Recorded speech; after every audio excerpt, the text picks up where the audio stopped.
Hello and welcome, my fellow blue veins. Now, today's video is going to be maybe a little controversial, but I'm not sure why. So, this video is Misunderstanding the Natural Hair Movement. It was always for the mixed chicks. And when I say that, I mean exactly that. Because, okay, first of all, before I even delve, do we not remember that Black Americans already had a natural hair movement in the 1960s and 70s with the whole Black Power era, the whole James Brown, Black and I'm Proud era of things? How does one figure you get to have two natural hair movements to yourself and only to yourself and within less than 5 decades? Yeah, that's not a thing anywhere ever. So no. And okay, let's give credit where it's due. Okay, the Black American natural hair movement was in fact the first natural hair movement. Because even the white women weren't wearing big curly hair or anything like that until the 80s when it was in trend. So I'm trying to think back, and I mean, gosh, when it comes to white people and white beauty norms and standards, that's a whole other thing because there's cycles with that. And white women were definitely rocking their natural hair like way back when. But it was less maligned for them in the first place because they already had textures that were deemed desirable because they were part of the majority and hegemony and the powerful people. So that, I digress. The point is, Black Americans had the first natural hair movement out of, the peoples of color in America. Because, well, let's face it, most other people of color, like Arabs and Asians and most Latinos, they tend to have type 1, type 2 hair. So they already, matched up with the white hegemony and majority and therefore had that texturism privilege going on. So when it comes to the people of color with highly textured hair, Black Americans were absolutely the first to have their movement. But in saying that, the movement in the 2000s, the 2010s era, that natural hair movement that was all over YouTube with all the big brands and all, the channels and, the tutorials and all that. Yeah, that was by and for the mixed chicks primarily. Let me explain. I do know that there were big Black natural hair care gurus back then, part of the whole naturalista part of the community. I was very active in that entire movement. I went natural, so to speak. I'd say it was about 2010. I just wanted to not have to really worry about my hair. I wanted to be able to showcase natural hair, and I had preferred hair in general in the Black community, but not necessarily in my family like that. And then also on top of that, you just, when you grow up in such a white area like I did, you just kind of see the whole hair straightening thing. And then, 90s, remember, that was when everybody wanted the most stick straight hair, flattest hair ever. So, all of this kind of goes together. So I used to straighten my hair. And even once upon a time, I even used to relax it, which is really crazy because I only have like 3B hair. And yeah, I have the kind of like glossy curls, not really the cottony kind. So people are usually surprised when they find out that I used to relax my hair. But that's just how deep this sort of thing goes. So I went natural in 2010. And when I say I was involved, I was in like all kinds of hair boards and communities. And I saw the movement start as a multiracial, multi-ethnic, primarily among the mixed race women movement. I mean, men were involved too, so, of course, some of them. But, by and large, it was a women's movement. And most of these women were mixed. Some kind of mulatta, some kind of triracial, or even women who identified as Black American but were obviously highly admixed. So, for example, the founders of Mixed Chicks, Wendy Levy and Melissa Etheridge, both biracial. Wendy is Jewish and black, and Melissa is Irish and black. Next, and another very popular brand to come out of the natural hair movement of the early 2000s was the Curls brand, and the founder, Mahisha Dellinger, she is an obvious MGM slash unconfirmed biracial. She has extremely ambiguous features, especially her hair, so there's that. There's the Miss Jessie's brand, very popular also, especially among black women during the natural hair movement of the early 2000s. And those founders are Titi and Miko Branch, who have a Japanese mother and a black American father. Not to mention, a first generation biracial is the person who spearheaded the entire tightly curly hair method, which is the whole leaving conditioner in your hair thing to like detangle and to set it. Yeah, that was all Terry LaFleche, and she came out with a book, Curly Like Me, back in like 2000 or something like that. And she has I believe, a white dad and a black mom. And I mean, so many natural hair gurus and people to this very day still follow the tightly curly method or methods based loosely on it. And she was out here doing an entire service giving away that information for free. Everything that was in her book, pretty much. So she was a huge cornerstone of the movement, simply based on the fact that like everybody was doing her method. Not to mention the YouTubers that everybody was following, all the early gurus. I'm not saying all, but I mean a huge chunk of the most influential ones. Taryn Guy, Spanky Valentine, Amber Ansa, Joy L. Even though she's type 4, like all the type 4 girlies were watching her instead of a, unambiguous black woman. They were looking at her ambiguous biracial self. Nia the Light, OG Dominicana, Much More Than Beauty, Lana Summer, Juliana Palencia, Jasmine Brown, and many more. And I saw the shift, though. There were a lot of complaints from the black community, black American women specifically, about how this seems to be exclusive. And, with the whole hair typing system, they thought that was, exclusionary in a way because, their complaint is that since type 4 hair is last in the order of hair numerically, that it's somehow being projected as less than. I mean, that's reaching. It's literally just numbers, but I mean, it's not like it's being graded like A to F. That'd be different, but it's just 1, 2, 3, 4. I don't see the problem. But they definitely had an issue, and we're talking about how they felt like they were being kind of pushed to the bottom, and how all these brands weren't really made for kinky coily hair and weren't black friendly, or they were anti-black because they had names like Mixed Chicks and stuff. And I thought it was ridiculous because here it all lined up with how, in I think the year 2000, mixed race people finally got their designation in the U.S. Census back after a little less than 100 years of not having one.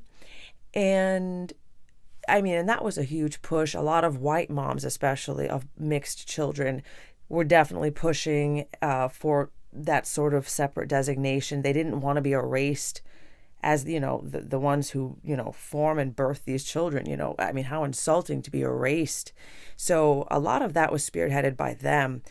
And so once the multiracial designation came back to the U.S. Census, that's when, right after, you saw this natural hair movement, and it was once again spearheaded and primarily championed by and for mixed race biracial women. And I saw, though, that the Black American community wasn't very happy about that. And words and phrases that were about us and targeting us, marketing for us, started to get erased.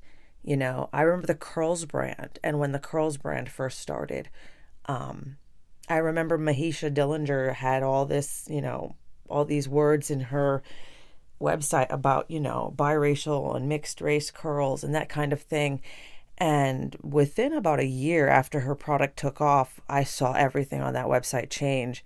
And I'm way back when. I remember being part of the early hair boards when her product was like struggling, and she was doing personal hair typing. So I had my hair personally typed by Mahisha Dillinger, and she was just interacting with all of us. So that's how far back I go with this. And so I've definitely seen it develop, and just all the language and stuff go away, and from centering us to being inclusive to a fault.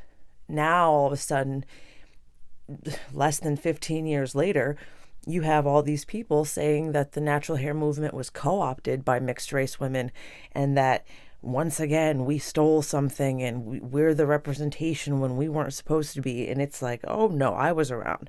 And absolutely not. That is the opposite of what happened. And a lot of this revisionism is a pattern, and I'm going to get into that in some other videos about the pattern of revisionistic history and overwriting our roles as mixed race people and replacing us with black people. They call it tar brushing. I don't know. Some people don't like that term.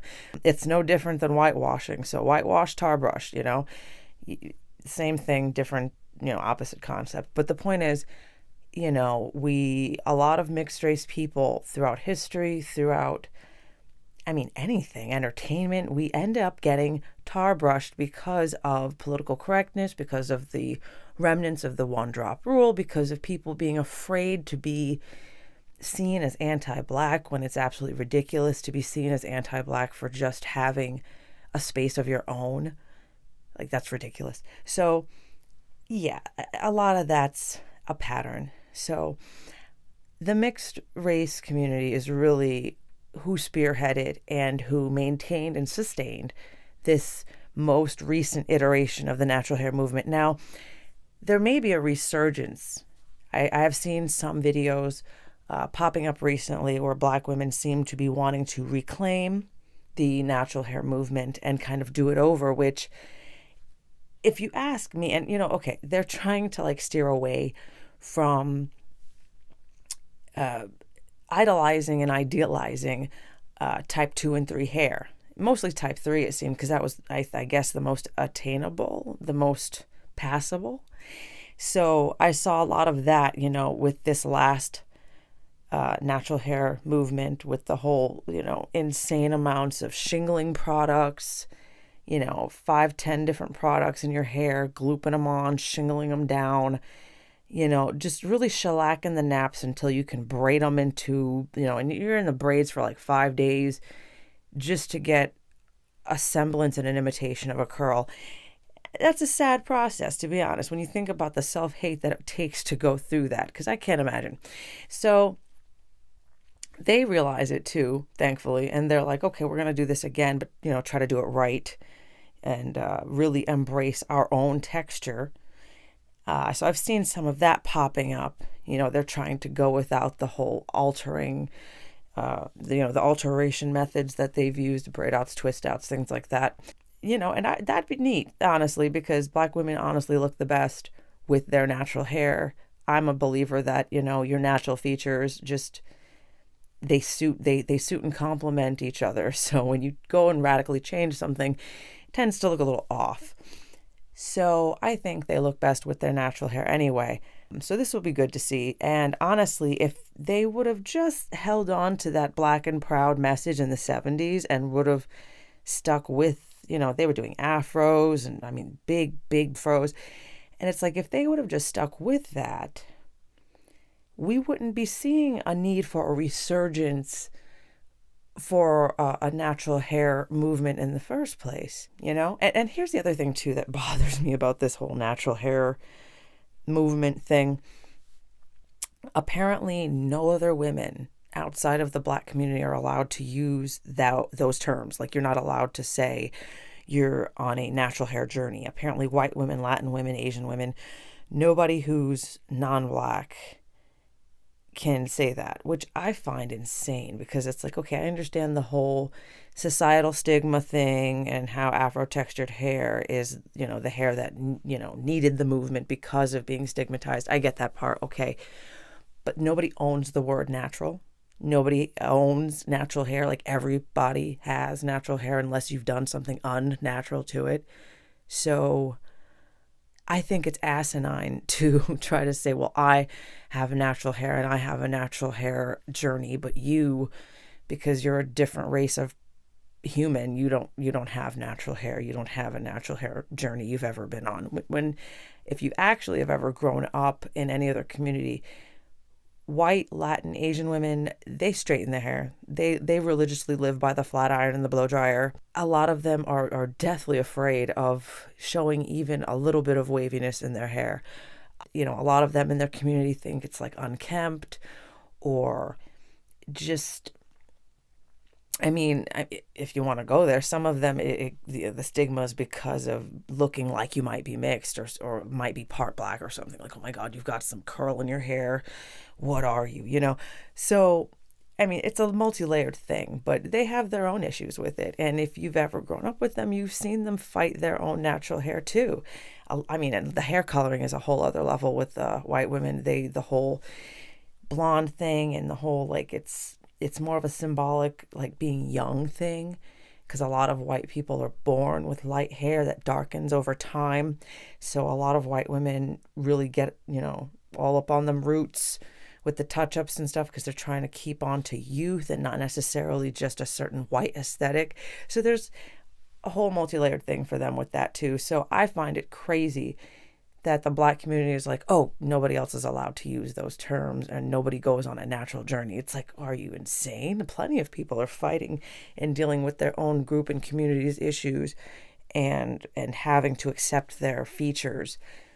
So I find that, and then more division, right? Like, let's just keep driving the wedges, deeper and making the divide wider and then complain that, there's no unity. Come on. So we've got to, something's got to give. So why not, pass the comb as opposed to the olive branch and, hold hands and bond over the battle that can be for everybody. So that's my thoughts on the natural hair community and who it was really for and why. And as you can see, I've put up plenty of photo evidence about the different brands, the different creators, all of them mixed race, all of them pioneers. And once again, not to say that there weren't any Black ones, but the truth and the fact of the matter is the Black natural hair movement was in the 70s. And they kind of just let the ball drop on theirs. And once mixed people got their census designation, once we got our census designation, that's when our steam kept going and we went forward with a natural hair movement. And it was really for us and by us. But we weren't exclusionary. We were definitely very inclusive. We opened it up. And maybe that was to our detriment because here it is now, a decade and a half later, and the Black community is pretending we stole it and co-opted it, and it was never within our possession, and we're just big old copycats. So just bullcrap. But anyway, Blue Veins, let me know what you think in the comments. It's madness. But I'm hoping this new movement of theirs really picks up. Because like I said, I think they look great with their natural hair. And the less you fight it, the better. So here's hoping. Let me know what you think. Like, share, subscribe. Talk to you later, Blue Veins.